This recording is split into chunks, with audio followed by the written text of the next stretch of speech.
Perkenalkan, nama saya Ana, MPM 2041020 dari kelas 2 MMNC. Perkenalkan, nama saya Hardi Winatali, MPM 2041154, kelas 2 MNMC. Perkenalkan, nama saya Jenurenta Rifado, NPM 24106 dari kelas 2 MNMC.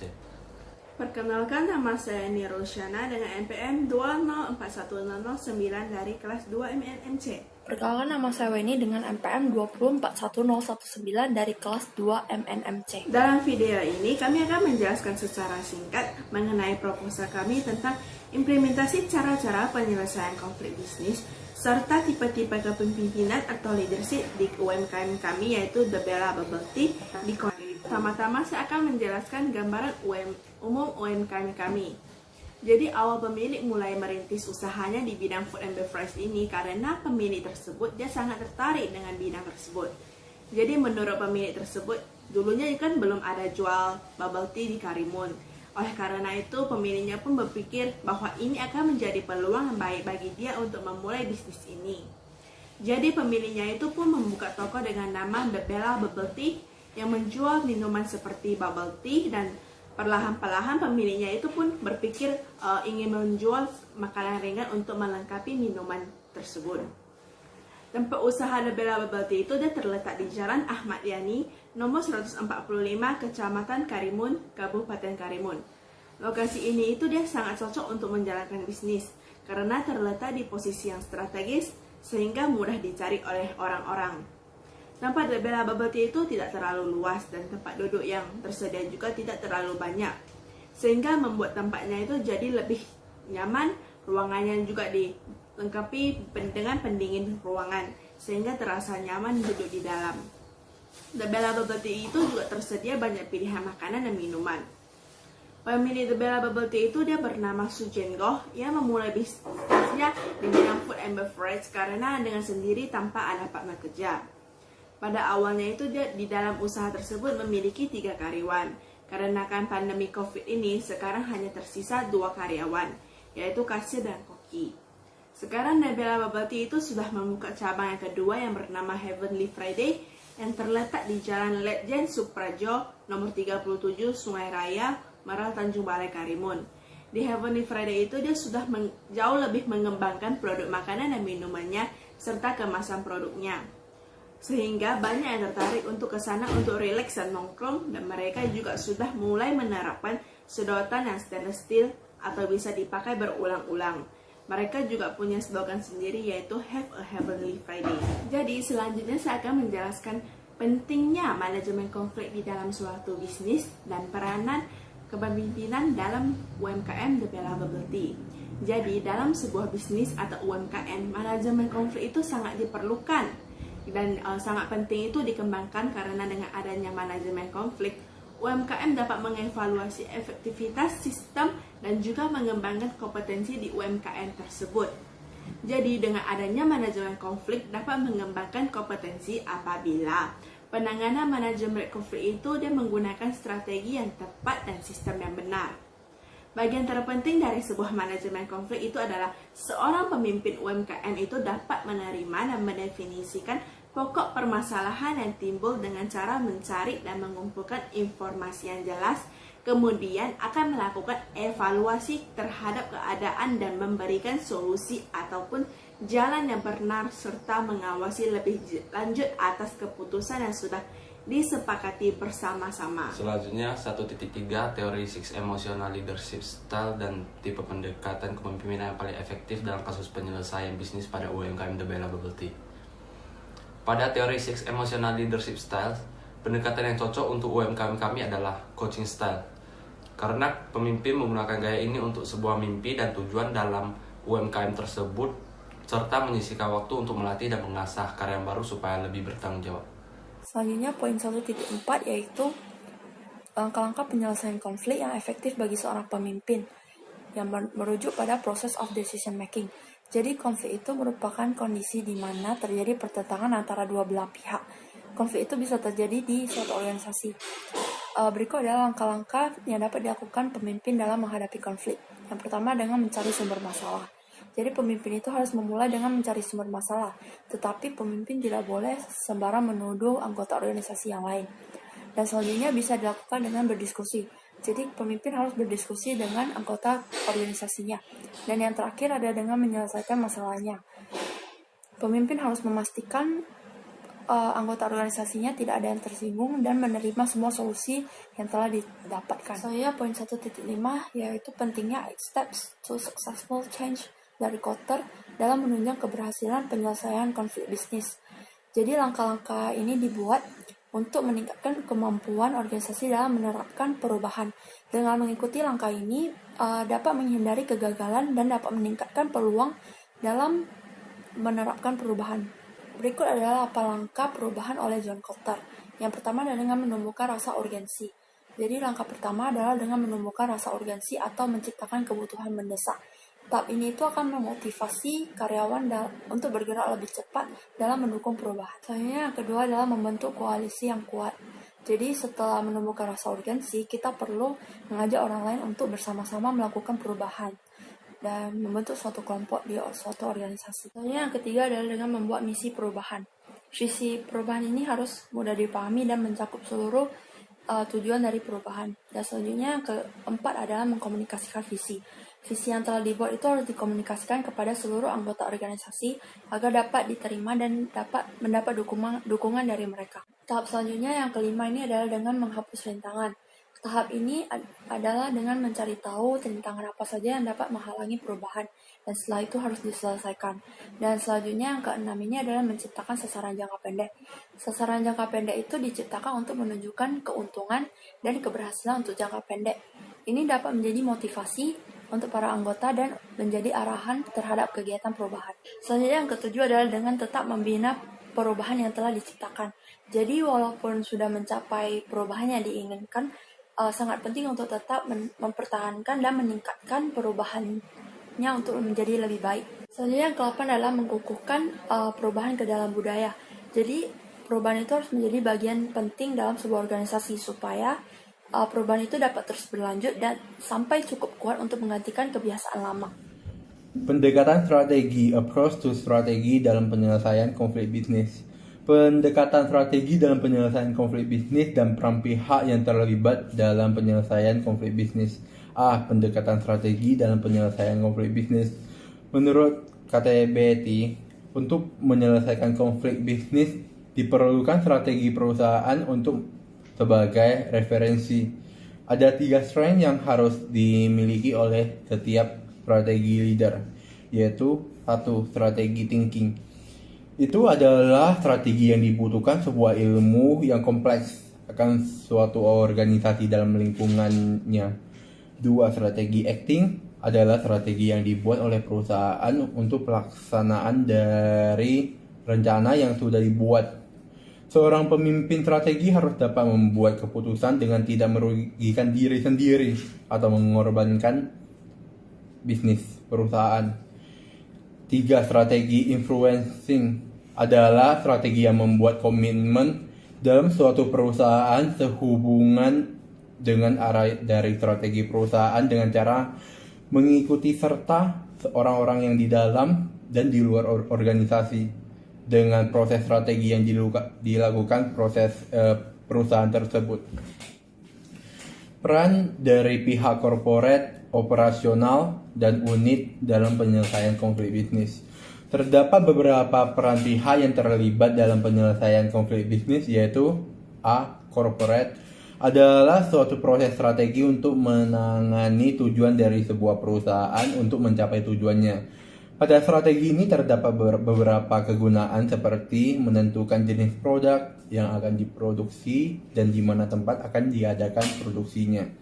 B. Unit adalah salah satu bagian dari perusahaan. Strategi unit merupakan strategi yang memusatkan dan memfokuskan pada sebuah unit perusahaan. Pada strategi ini terdapat beberapa kegunaan seperti membandingkan unit mana yang lebih unggul dan dari sebuah perusahaan. C. Fungsional adalah strategi yang digunakan untuk mendukung strategi unit. Strategi ini memiliki beberapa ruang lingkup di unit bisnis seperti pemasaran, produksi, keuangan, sumber daya manusia, serta IT, penelitian, dan pengembangan. Selanjutnya saya akan menjelaskan secara singkat tentang tujuan dan manfaat. Yang pertama yaitu tujuan. Tujuan pertama yaitu untuk mengetahui efektivitas dalam penyelesaian konflik bisnis dalam UMKM Bubble. Tujuan kedua untuk mengetahui tipe-tipe kepemimpinan atau leadership dalam UMKM Bubble. Tujuan terakhir yaitu untuk mengetahui pentingnya proses of decision making, step to successful change dalam menunjang keberhasilan penyelesaian konflik bisnis. Selanjutnya saya akan menjelaskan tentang manfaat. Yang pertama bagi UMKM Bubble. Manfaat pertama bagi UMKM yaitu sebagai referensi untuk penyelesaian konflik bisnis yang terjadi pada UMKM Bubble. Manfaat yang kedua yaitu sebagai referensi untuk mengetahui tipe-tipe kepemimpinan pada UMKM Bubble.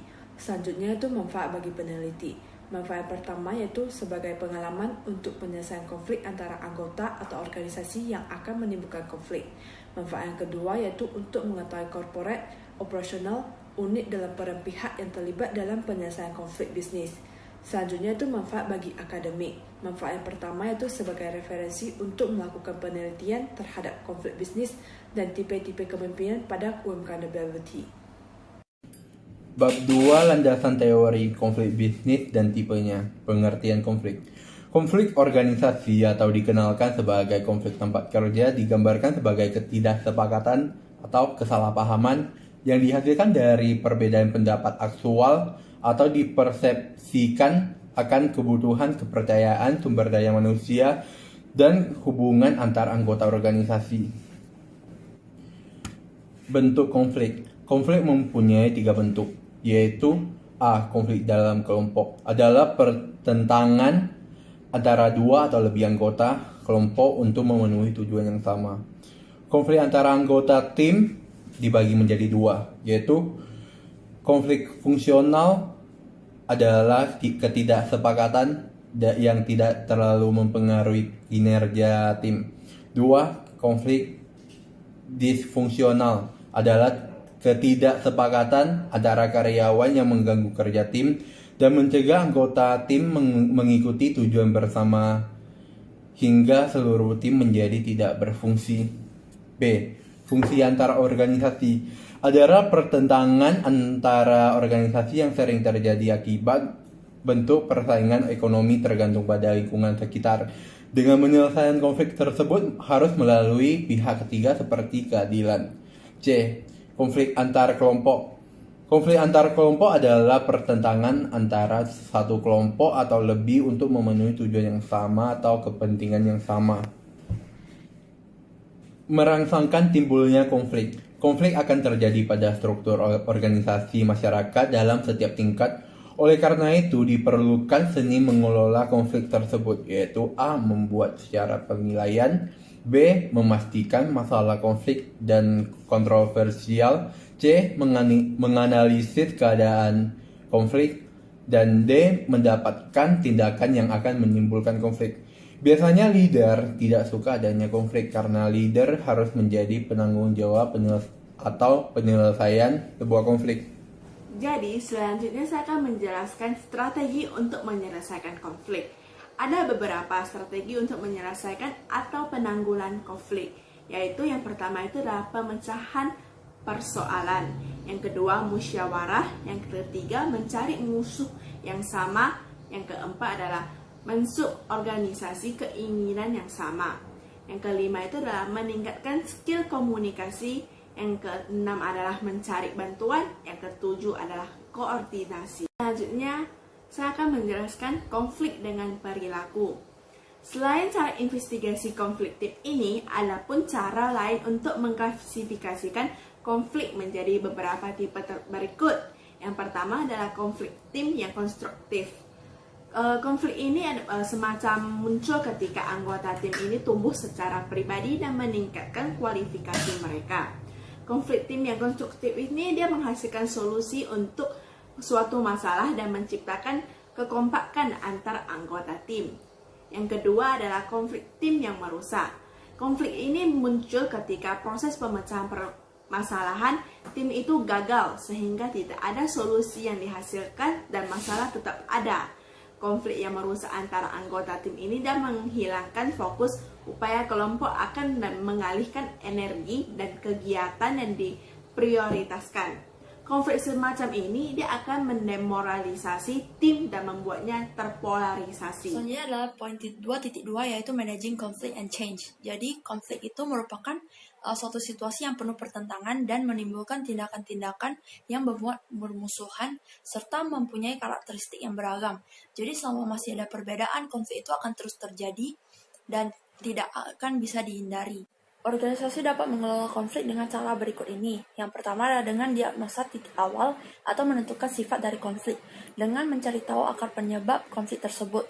Dan yang kedua adalah dengan mengaktif mendengarkan, dengan mendengarkan sudut pandang dari orang lain, dan jangan sampai menjawab suatu jawaban dapat menimbulkan argumen. Dan yang selanjutnya adalah dengan memecahkan masalah. Dan selanjutnya dengan melakukan klarifikasi. Jadi dengan membicarakan apa aja yang sebenarnya diinginkan. Dan yang selanjutnya adalah dengan lebih memperjelas fakta dan informasi. Dan di tahap ini itu sudah harus dipikirkan solusi yang harus dilakukan. Dan yang selanjutnya adalah bersama-sama menentukan solusi yang terbaik. Selanjutnya perubahan itu sangat penting dalam suatu organisasi. Apabila suatu organisasi telah melakukan perubahan, akan ditemukan beberapa masalah-masalah yang akan terjadi di organisasi. Dan pemimpin harus dapat mengelola perubahan tersebut agar dapat berhasil dan dapat menjadi apa yang diinginkan. Organisasi dapat mengelola perubahan dengan melakukan hal berikut. Yang pertama adalah dengan memotivasi perubahan. Jadi dengan memotivasi karyawan untuk lebih mengetahui tentang perubahan dan mengajak mereka untuk sama-sama melakukan perubahan. Dan yang kedua adalah dengan melakukan komunikasi. Melakukan komunikasi yang baik antara karyawan sehingga karyawan itu dapat melihat rencana perubahan sebagai suatu hal yang harus dilakukan. Dan yang ketiga adalah dengan partisipasi, mengajak karyawan dalam melakukan perubahan, dimulai dari persiapan hingga proses pengimplementasian, sehingga karyawan itu dapat merasa penting dalam proses perubahan. Yang keempat itu adalah dengan mengarahkan transmisi. Jadi masa transmisi itu membutuhkan arahan yang jelas, sehingga dapat menghasilkan perubahan yang sesuai dengan yang diinginkan. Yang kelima adalah melanjutkan momentum perubahan. Jadi setelah perubahan itu sudah dilakukan di sebuah organisasi, maka perusahaan itu harus tetap melanjutkan dan meningkatkan semangat karyawan untuk tetap melakukan perubahan seiring berjalannya waktu. Selanjutnya yaitu jenis atau tipe kepemimpinan atau leadership. Teori kepemimpinan adalah penjelasan tentang bagaimana dan mengapa orang tertentu menjadi pemimpin. Mereka fokus pada sifat dan perilaku yang dapat diadopsi orang untuk meningkatkan kemampuan kepemimpinan mereka. Beberapa ciri utama yang menurut para pemimpin penting untuk kepemimpinan yang baik. Antara lain yang pertama yaitu etika yang kuat dan standar moral yang tinggi. Yang kedua itu keterampilan organisasi diri yang hebat. Yang ketiga, pelajar yang efisien. Yang keempat, memupuk pertumbuhan karyawan. Dan yang terakhir itu memupuk koneksi dan rasa memiliki. Nah, terdapat beberapa jenis teori kepemimpinan, antara lain yaitu teori perilaku. Teori kepemimpinan perilaku berfokus pada bagaimana pemimpin berperilaku dan mengasumsikan bahwa sifat-sifat ini dapat ditiru oleh pemimpin lain. Yang kedua, teori kontingensi. Teori kepemimpinan kontingensi kadang-kadang disebut teori situasional yang berfokus pada konteks seorang pemimpin. Yang ketiga, teori manusia hebat. Teori kepemimpinan orang hebat kadang-kadang disebut juga teori sifat, untuk menunjukkan bahwa pemimpin yang baik dilahirkan. Mereka memiliki sifat dan keterampilan bawaan yang membuat mereka hebat, dan ini adalah hal-hal yang tidak dapat diajarkan atau dipelajari. Yang keempat, teori manajemen. Teori manajemen terkadang disebut kepemimpinan transaksional dan berfokus pada pengawasan, organisasi, dan kinerja kelompok. Yang kelima, teori partisipasif. Kepemimpinan partisipasif tidak umum di dunia korporat. Kadang-kadang disebut juga kepemimpinan demokratis. Teori kepemimpinan ini menyarankan agar karyawan terlibat langsung dalam pengambilan keputusan di organisasi mereka. Teori yang keenam, teori kekuasaan. Teori ini melihat cara seorang pemimpin menggunakan kekuatan dan pengaruhnya untuk menyelesaikan sesuatu. Teori yang terakhir yaitu teori hubungan. Teori hubungan kepemimpinan berfokus pada para pemimpin yang terutama memperhatikan interaksi mereka dengan orang lain. Selanjutnya bab 3, metode. Metode yang pertama kali kami gunakan adalah metode wawancara. Kami melakukan wawancara kepada pemilik UMKM tersebut melalui online karena situasi sedang pandemi. Setelah beberapa kali kami melakukan wawancara, hasil dan data yang kami dapatkan cukup jelas dan lengkap. Selanjutnya, metode yang kedua yang kami gunakan adalah metode observasi. Kami melakukan pengamatan terhadap UMKM kami untuk mendapatkan informasi yang lebih. Kami melakukan pengamatan dari segi kebersihan dan kerapian UMKM, kemasan produk, dan juga pelayanan karyawan terhadap konsumen. Secara keseluruhan, dari hasil observasi terhadap UMKM tersebut sangat baik dan memuaskan. Jadi selanjutnya saya akan menjelaskan secara singkat jadwal kegiatan kami menyusun proposal ini. Pada minggu ke-1 itu kami menentukan UMKM, menyusun proses pembuatan proposal, pembagian tugas kepada anggota-anggota kelompok, membahas dan membuat bab 1, dan pada minggu kedua membahas dan membuat bab 2, membahas dan membuat bab ketiga, serta bab keempat, dan melakukan observasi dan menyusun pertanyaan wawancara untuk UMKM kami. Dan yang pada terakhir itu kami akan mengunjungi tempat UMKM kami untuk melakukan wawancara. Dan pada selanjutnya kami membahas dan membuat bab kelima. Pada minggu ketiga itu kami akan merevisi proposal, membahas tentang materi video, pembagian materi video, serta membuat video, dan terakhir kami akan mengedit video. Selanjutnya kelompok kami itu dia menganalisis permasalahan itu dari hasil wawancara dan observasi kepada UMKM The Bella Bubble Tea. Dari hasil wawancara dan observasi yang kami peroleh, permasalahan yang dapat kami simpulkan adalah konfliknya itu tidak terjadi di tempat kerja antar sesama karyawan karena sifat kepribadian. Konflik ini dia terjadi karena adanya satu karyawan dia merasakan dirinya itu pekerjaannya lebih banyak dari rekan kerjanya, sehingga dia merasa tidak nyaman dan merasa rugi dalam pekerjaan itu. Selain itu dia juga sering terjadi adu mulut antar karyawan dan lain-lain, sehingga hal ini bisa menyebabkan konflik di UMKM The Bella Bubble Tea. Jadi selanjutnya kelompok kami itu ada merancang solusi permasalahan untuk kepada UMKM kami. Jadi menurut kelompok kami itu UMKM The Bella Bubble Tea itu harus bisa menyusun struktur karyawan dan harus membedakan pekerjaan dari masing-masing karyawan, sehingga antar sesama karyawan itu tidak terjadi adu mulut dan tidak merasa senang dalam pekerjaannya. Jika ada karyawan yang adu mulut dan tidak merasa senang, pihak UMKM The Bella Bubble Tea itu harus bisa mencari solusi dari masalah tersebut agar rekan-rekan kerjanya itu dapat selalu bekerja sama tanpa ada rasa tidak senang maupun adu mulut lagi. Jadi selanjutnya saya akan menjelaskan bab 5, yaitu bab yang terakhir. Saya akan menjelaskan secara singkat kesimpulan dan saran menurut kelompok kami. Jadi dari kelompok kami itu mengusulkan beberapa ide ataupun saran untuk perkembangan UMKM The Bella Bubble Tea, yaitu UMKM The Bella Bubble Tea itu dapat memperbarui gaya kepemimpinannya agar lebih efektif. Selain itu juga dapat mencari atau mencoba cara penyusunan struktur karyawan yang lebih baik dan efektif supaya tidak terjadi konflik antar sesama karyawan. Kesimpulan yang dapat kami simpulkan oleh kelompok kami dalam UMKM The Bella Bubble Tea yaitu UMKM The Bella Bubble Tea itu cocok menggunakan pendekatan kepemimpinan yaitu coaching style, karena pemimpin UMKM itu dia menggunakan gaya ini untuk sebuah mimpi atau tujuan dalam UMKM tersebut. Pemimpin juga memberikan arahan maupun bimbingan kepada karyawan baru supaya menjadi lebih bertanggung jawab terhadap UMKM The Bella Bubble Tea. Dengan menyisihkan waktu untuk mengasah maupun melatih karyawan baru, maka pemimpin UMKM tersebut dia akan melihat efektivitas dari karyawan dan juga akan memuaskan atas hasilnya yang kedepannya. Sekian dan terima kasih dari video penjelasan kami. Mohon maaf jika terdapat kesalahan kata-kata maupun ketidakjelasan dari penjelasan kami.